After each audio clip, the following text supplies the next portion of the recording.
I'm Elisa, and I am the Scrappy Wife behind ScrappyWife.com. And today I have a mixed media Bible journaling process for you for Mixed Media Monday.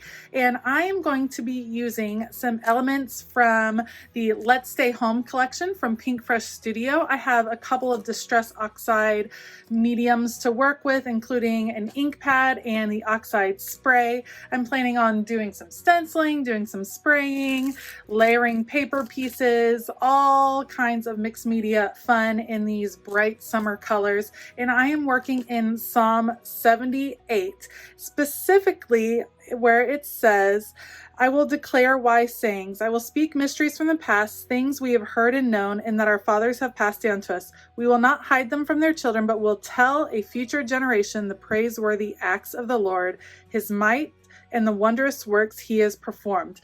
I am kind of contemplating what my children are going to take away from this year, from the year 2020, where everything has just turned on its head, and there are a lot of lessons in 2020 for us. And so this particular psalm had me kind of reflecting on what I would be telling my children about the things that God has done during the year. So I will make sure to link anything that I use. I will link down in the show notes below if you're interested in checking it out. Otherwise, let's get going. I am beginning by just going through the paper pieces, picking out ones that I find interesting. I love this line. The Let's Stay Home line is just perfect for 2020, and it really captures the feelings that I was having when I was making this Bible journaling entry. It's been a tough time for my family. We've had some financial things going on, some health things on top of COVID. Just like everyone else, we've had a lot of canceled plans and just a lot of changes that have been really hard. And so I just want to really focus on what my kids are going to take away from this season. And I want them to hear stories of how God really came through for us. And I think that focusing on surrendering and letting God come through, I think we'll have those stories to tell for sure. So I have my distressed ink pad. I ended up picking milled lavender and putting it through a stencil with this kind of vine pattern, and then I just went for it on the Distress Oxide spray, and this turned out to be just a little bit more bright yellow than I anticipated. So I'm coming back in with my mini mister. You can see I have to like double check, make sure it's working, because I was wanting some drips coming down, and at this point, I'll be honest, I was a little discouraged because that is a bright yellow. It just ended up being brighter than I anticipated, but that's okay. When you are working with mixed media, there is always a hot mess time, a time where you're like, I have lost my mind. What am I doing?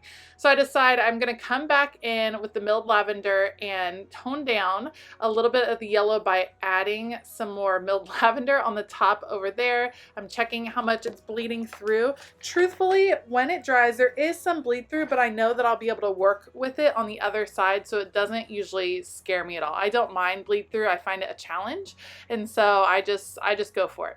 So you can see I'm going to layer some different paper pieces. I'm just kind of placing them. I love so many of the sayings. I like using all the things. I know that some people are great at making minimal pages. I am not one of those people. I have a lot of supplies in my craft room, and I like using them. I am still a little bit concerned about the brightness of the yellow, so I actually pull out an iced spruce Distress Oxide, and man, was this a like super juicy pad. And you'll see I pull out my domed blender here, which I've been loving from scrapbook.com, and it is not messing around. That one was super juicy, but I do like how it kind of tones down some of the yellow. I'm enjoying layering the pieces. I usually try to work in threes, which you see here, 3 places for that green to be. And that really helped me kind of tone down the whole overall feeling of all that yellow. Now, once I layer pieces on top of it, most of it ends up getting covered up. And in the end, as I'm sitting here looking at the finished product, I am really pleased with it. I had kind of thought the yellow would be just a little bit more muted, and it just didn't turn out that way. And that happens sometimes, even when you're looking at samples, because of course I color swatch all the things, and it happens at times, and that's okay. You just work around it. With mixed media, you have to be willing to adapt and to just keep going until you like it. So you can see right here, I am just working on getting all my pieces down. I am saving a couple of them, and I'm going to end up using some foam dots to kind of pop them up. That is one of the things I love about the Illustrating Bible.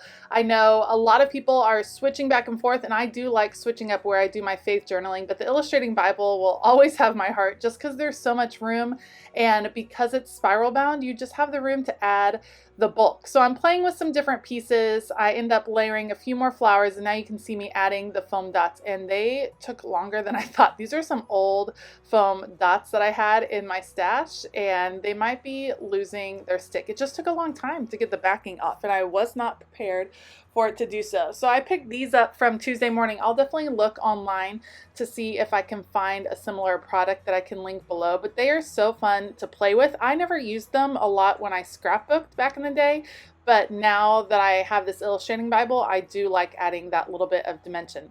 So here are the Puffy Alphas that come as part of the Let's Stay Home set, and I'm going to use them for my title, speeding it up a lot.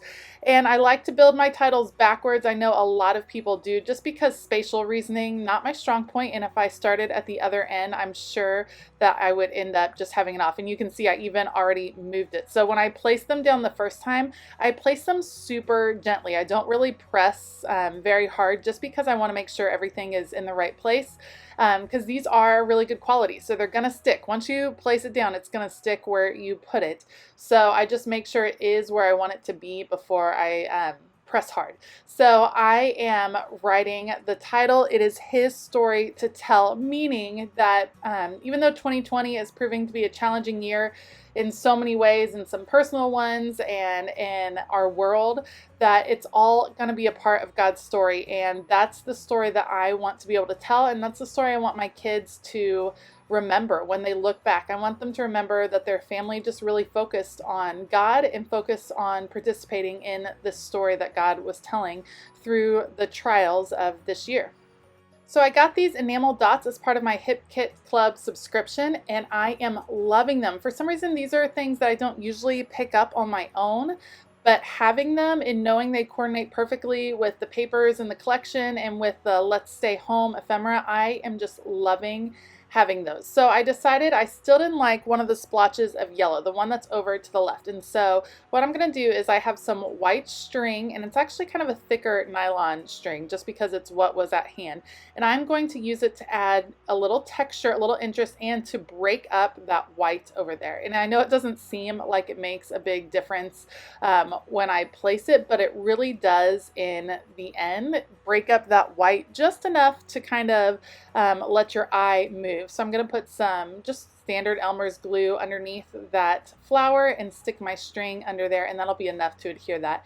And then just for balance, I'm going to do something similar. I just wind it around a couple of fingers to make those loose loops. I'll add a little bit of glue underneath this other floral and then stick that piece under there. And it adds just a nice dimension and balances out that cluster that I have going. Now I have my Mega Date stamp from Studio Calico that I love. I will definitely link this down below if I can find it in stock. It kind of goes in and out of stock. So if you haven't grabbed one of these, it is a little bit of an investment, but man, do I love it. So I just am highlighting the verses that I was focusing on, and then I'm using some messy handwriting right there to add the prayer that says, "Father, may my children look back on this time as a moment that their family leaned in to participate in your story." Once I finish that prayer, the page will almost be done. I decide to add a little bit of a tab at the top using yet another one of the paper pieces. It is nice to do journaling that's not as part of a devotional, that is just something that God is speaking to your heart. And sometimes I get so caught up. I love all the Bible journaling devotionals, but I really enjoyed working on this page and just journaling something that God was speaking into my life and into my heart. I do have all the supplies that I used linked down below, so make sure to check out those out. Those are affiliate links, and I really appreciate when you shop them.